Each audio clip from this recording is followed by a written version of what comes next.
Local Filipino-American community activist Freedom Sham has been organizing Filipino-American youth for over 10 years. A visit to the Philippines a few years ago opened his eyes to both the rich cultural heritage and dire economic poverty of his homeland. Since then, he's been sharing this experience with young Filipino-Americans and encouraging them to identify connections between the realities of the Third World and the economic policies of the First World. We talked a lot about Filipino-American identity politics, and then later we were able to start connecting that to global issues such as globalization. Later, Sham joined other like-minded community organizers to establish a nationwide network for empowering Filipino youth in the U.S. to raise political awareness of their community. This network, known as Bayan, which in Tagalog means nation, has since grown to include Filipino-American women's organizations, artist collectives, and human rights groups. They work closely with Philippines-based unions, youth groups, and other political organizations. The nature of the organizing, though critical of the U.S. foreign policy,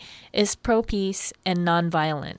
Despite this, however, rumors have circulated in the Filipino-American community that the FBI has taken an interest in the organization's activities. These rumors took a step toward reality when Sham received a concerning call. The detective from the Port of Seattle police told us that he was working with the Joint Task Force Against Terrorism and with an agent from the FBI. On a recent trip to Canada to visit relatives, Sham accidentally lost his passport in a rental car. Someone turned it in, and for some reason, federal agents requested him to retrieve his passport from the Seattle FBI offices and answer a few questions. Sham decided to go with a lawyer. I went there with legal representation from the National Lawyers Guild to get my passport, and sure enough, they did ask me about my political activity. They asked me if I could help them understand the change in political climate in the Philippines, if I could help them understand the socio-economic political situation in the Philippines. That's quote, unquote.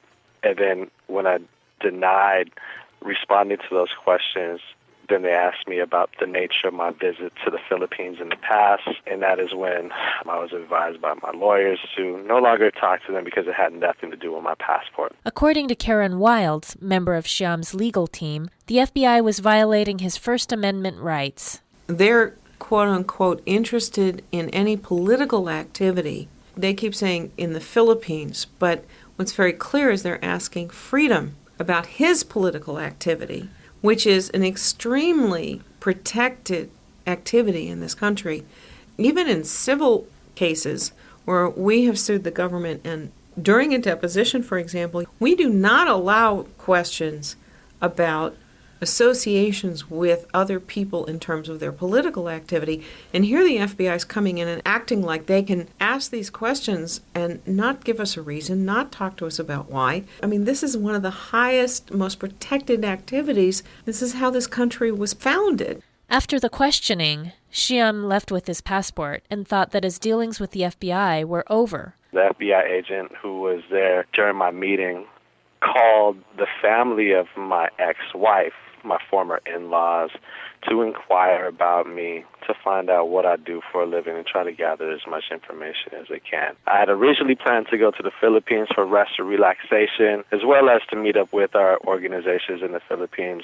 And I thought everything was cool, but that's when the same agent visited my ex-wife while I was in the Philippines to ask her questions about me. The FBI's questioning of activities is not unique to the Filipino-American community, as Sham's lawyer Larry Hildes explains. They've gone after the Arab and Muslim communities in exactly the same way they approached Freedom. It's, we're not investigating you. You might have information that could be helpful to us. You have insights that we don't have, word for word.